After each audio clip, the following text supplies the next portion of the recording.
Welcome to the first screencast for the class. This one's entitled One Neuron Short of a Synapse. If you don't get that joke right now, don't worry, but hopefully at the end of the screencast you'll understand it. So when we talk about the brain, the first thing that we talk about are neurons. I'm sure you've covered this before, but neurons are the functional unit of the brain and are really the most important thing that we need to focus on right now. So if you look at individual neurons in the brain, estimates are that there's 100 billion neurons in your brain. That number might even double to 200 billion. Each neuron is going to have a connection with approximately 1,000 to 10,000 other neurons. Those connections are called synapses, the junctions between neurons. So the junctions between neurons could be absolutely astronomical. We call the neuron the functional unit of the brain. The first description of the neuron was from the father of modern neuroscience. His name was Santiago Ramon y Cajal.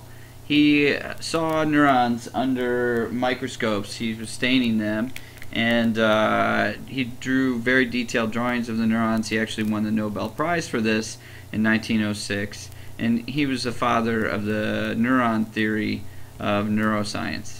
Those are some of his actual drawings right there. They look just like a neuron. I mean, they're pretty detailed. The neurons that we have in our textbooks are actually quite simplified. This is probably more accurate. So the question here is, where is the brain? If you answer that yourself, I'm sure you're going to say, well, in your head. Now, wait a second. Your brain is really everywhere in your body because your brain is also your nervous system. And if you touch the tip of your finger to your computer screen, you can probably feel that.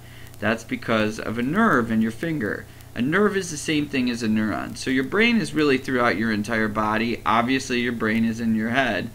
But we have nervous tissue throughout our body. There's different types of neurons. Those neurons are going to be in the brain, in the spinal cord. That's a central nervous system. And in the peripheral nervous system, which are motor and sensory pathways. Motor pathways control movement. Sensory pathways bring information up to the brain so you can feel stuff. The three major classes of neurons are sensory neurons. Those bring information up from your five senses. And motor neurons, which bring information down towards your muscles or your glands. And then interneurons, which connect those. How do neurons communicate with each other? Well, sometimes we like to think of the brain as being electrical, but it's also chemical. So I want you to think of the electrical activity of the brain, which is within the neuron, as being the result of chemical actions. Now, the electrical impulse that travels down a neuron is called the action potential. So here is the cell body and the nucleus of the neuron, and you'll have an action potential that travels down the axon of the neuron to the end. These little structures here at the end are called terminal buttons, and there is where the neurotransmitters will be released. Information at this end will be received from other neurons, and all neurons do is tell each other how excited they are. If this neuron reaches a specific threshold, it will fire. The firing of a neuron, like the firing of a gun, is called the action potential. So neurons are said to fire. What they do is they take excitatory input and inhibitory input from other neurons. They combine the two, and if it reaches a certain level, the neuron will fire. That firing is called the action potential.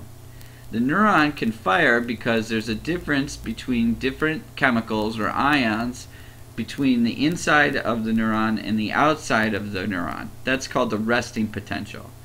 And the fluid is polarized. So there's a negative charge inside the neuron and a positive charge outside the neuron and the extracellular fluid. This difference provides the capacity to produce the action potential, and it works very similar to like a battery. Now when a neuron fires, it either fires all the way or not at all. It's like shooting a gun. Can you kind of like gently shoot a bullet? No. It either fires or it doesn't fire, and we call that the all or nothing law. So it doesn't matter how much activity is being received by the dendrites of a neuron, that's not going to affect the size of the action potential. And after a neuron fires, there's a period of time where that neuron can't fire again because it needs to repolarize so it has resting potential again and can fire again. And that's called the refractory period.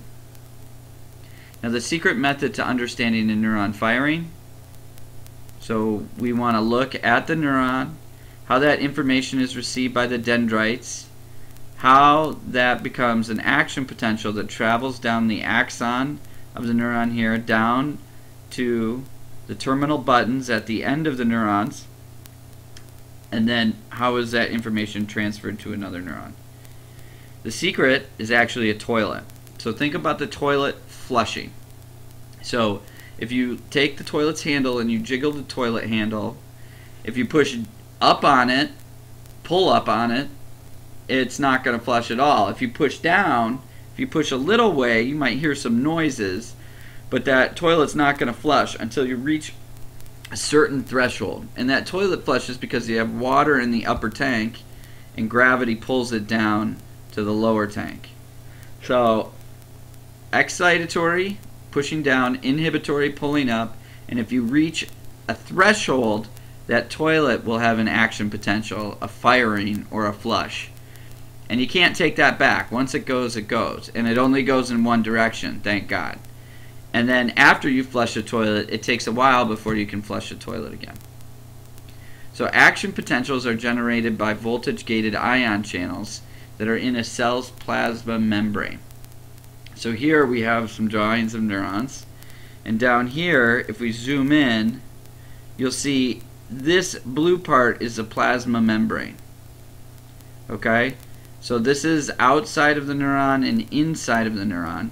And there's little channels that will allow ions, which are charged particles. Here we have potassium, sodium, calcium.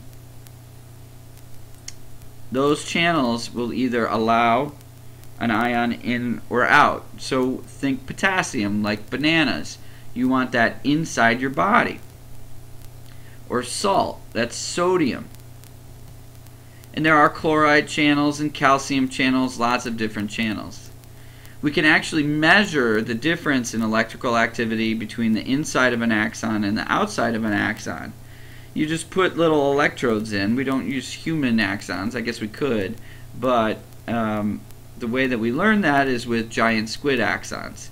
So giant squid axons are really giant axons. They're really big, and they allow us to experimentally look at that in the laboratory. That was done in 1963 by two gentlemen named Hodgkin and Huxley. They measured the action potential and won the Nobel Prize in medicine for that. So here's what it looks like. You can see here you have the resting potential, and then excitatory input would come along, and then finally the neuron's going to fire. What's going to happen is the ion channels are going to open up. Because there's a difference between the outside and the inside, when those channels open up, simple diffusion will try and bring that neuron into homeostasis. So that's balance. And I want you to think about that like dropping a drop of black ink into a glass of water. So gently, slowly, that black ink is going to diffuse out and color the water black. So that's what happens here as the cell depolarizes and then slowly starts to repolarize, hyperpolarizes, and then here returns to its resting potential, ready to fire again. So again, information comes in the dendrites, it's added up, and then there will be an action potential that'll come down the axon. Here, these green things, that's called myelination, and those cells act like insulation around the axon. So only here, where you see the blue stick through, is where you're going to have this. Those are called the nodes of Ranvier, and that can speed up neurotransmission. The action potential will come down here to the terminal buttons, and here you can see the junction between the terminal buttons of one neuron and the dendrites of another neuron. That's called the synapse, and that's where the neurotransmitters are released.